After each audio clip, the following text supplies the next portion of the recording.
So, you're in the corner. The enemy's got all of their life, a full team, full meter, and their combat mechanics still intact. You're one mix-up away from death. Literally anything can kill you at this point. It's over. You might as well accept that you've lost the match. At least, that's what they want you to think. There's something that they haven't accounted for, that none of them have accounted for. There's one thing in your bag that you're ready to pull out that no one's expecting. They don't know that you're a gorilla.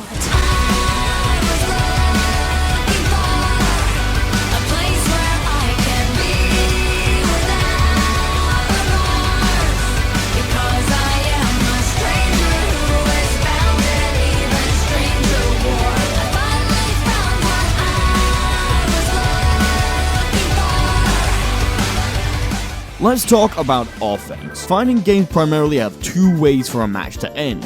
The opponent loses all of their life, or the clock runs out. Now, you could just win every match by running away, throwing out projectiles, frustrating your opponent with an endless barrage of stuff that they need to get past in order to win the match, but that's bullshit. That kind of playstyle requires patience, restraint, and enough copium to wipe out a small town. So, what other options have we got? Well, you could just go in.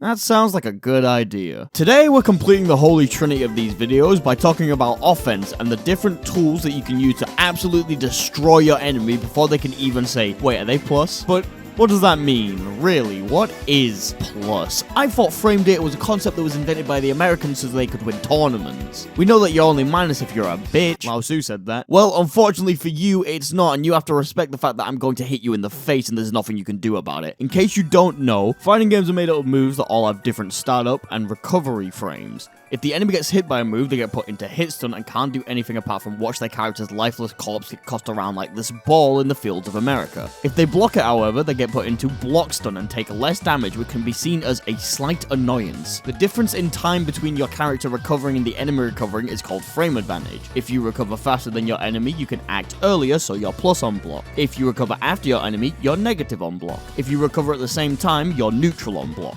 So, now that we know what the numbers mean, what can we do with them? Well, if we press a button that has a fast startup after where plus, you can create a small gap where the enemy thinks they can press buttons. If they do press buttons, however, they get hit. This is because there's a gap so small that none of their moves are fast enough to deal with our move. We call this a frame trap, and it's very funny when somebody gets hit by one. There's more ways than just abusing plus frames in order to force a frame trap.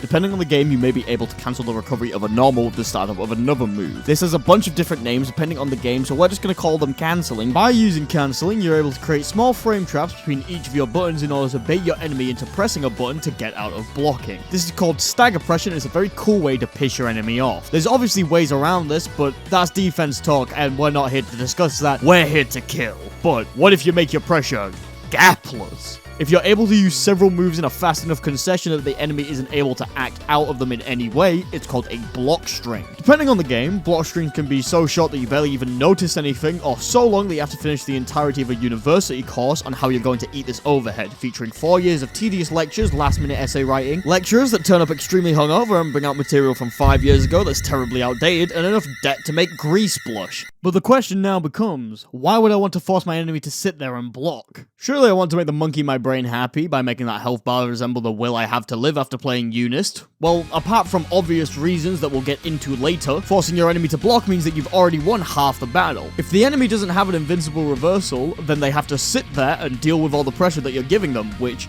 A, runs down the clock, and B, isn't fun. Do this enough and they may just decide to go ham on the stick and make a mistake that could have been easily avoided. If they do have a reversal though, well, I guess they're going to try and use it. This is something that we've talked about in the defense video, but I want to bring it up here again because it's inherently an offensive move. In fighting games, players are seen as having turns depending on the condition of the match. If both players are in a position where neither of them have advantage, it's no one's turn. If you're at advantage by putting your enemy in a block string or getting a knockdown on them, it's your turn. If you're at a disadvantage by blocking or being in a combo, it's your enemy's turn. Did I just redefine advantage and disadvantage? Yes, but there's a good reason. If you're in a negative situation, addition, depending on things such as if you have a meterless reversal or enough meter to super, you can gamble everything in an attempt to steal your turn from the enemy. This works 100% of the time, and you should always do it. But if it doesn't work, then I'm sorry, you may have just lost the game. This could be as small as I use a fast button and they frame trap me and now I have to take a full combo, to as big as I spent all of my meter on a super and now I have no meter and my enemy gets an optimal combo for free. It all depends on what you're willing to give and what you're willing to gain.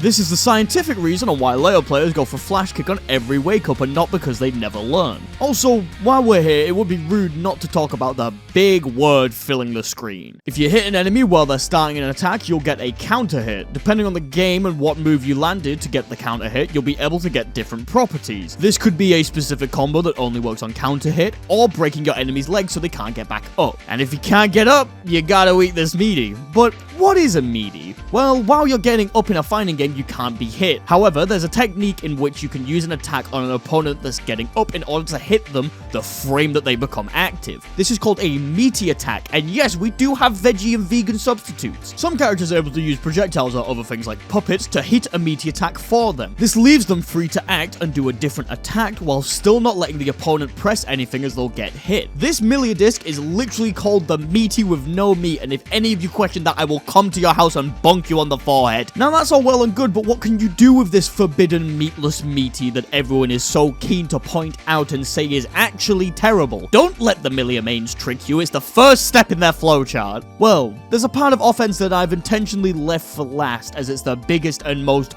big brain of them all. Simply understanding it requires you to spend years of your life foregoing the pleasures in life, such as going outside, having a stable job, and feeling the love of another person. I am of course talking about the one, the only, the mix! Mix-ups are an offensive player's lifelong partner. The Gorillas worship one thing and one thing alone: the glorious goddess known as Zemix. Every day we give an offering to her in hopes that our cross-ups land and our opponents block high. May your scaling be low and your meter gain high. May the heathens who pray to the zoning lord be smited down with my throw, lest they fall before the mighty power of the hit throw. May they fucking eat this low. Fuck! Mix-ups come in many different shapes, sizes, and flavors. What does that mean? So, we need to go over the differences between them and how to identify them in the wild. To begin with, having the most basic of mix-ups with a high-low mix-up. This mix-up means that the opponent is either going to have to hit you with an overhead, in which you have to block standing, or they hit you with a low, which means you need to block crouching. This can be simple mix-ups like doing an instant air dash on someone's wake-up and hitting them with an air move or a low when you land, or stuff like this that Batista can do, which apparently isn't reactable. Unfortunately for you guys though, I'm built different. Speaking of instant overheads, did you know that you could do this in Dragon Ball? Press 1 in the comments if you got hit by this in 7 frames of delay, and I know that you're lying because nobody can block this. This is a left-right mix-up because the opponent needs to guess if you're going to hit him facing left or facing right. Hitting an enemy on the other side is known as a cross-up. You can do this by simply jumping over the enemy that never anti-airs or doing game-specific things like this on Trunks. Did you know that I really like sparking Trunks? Finally, we have a grappler's best friend and the bane of everyone's existence if you don't know how to tech. I'm of course talking about the hit throw mix-up. This mix-up is very simple. The enemy either hits you with a move or they attempt to throw you. If you try to tech the throw and then you get hit, you get counter hit and take a lot of damage. If you try to block the throw, you get thrown. Truly a concept harder to understand than quantum physics. Now, most players will tell you that taking the throw is the only option, but these people are lying to you. Never take the throw, it's a bait. Never listen to them, it's emotional influence and conditioning. It's always a play to make you eat more potbusters. It's definitely better to get hit. Trust me. Combining these mix-ups with the meaties that we've been talking about, you get a concept known as Okizeme. This literally means being attacked while getting up. Characters that rely on knocking you down and setting up an Oki situation are known as set play characters, as they have the fastest way to destroy your health bar in a matter of seconds. They're very fun to fight against, trust me. The way in which we destroy our enemies' health bars in fighting games is an integral part of how we express ourselves in these games and can lead to unique and exciting moments that we'll remember for a lifetime. Plus, hitting a fat mix-up and ridiculously Oki setups are just extremely fun. Defense may be the way to go to win the set, but at some point, you're going to need to learn to attack. So, why not have a bit of fun with it, right?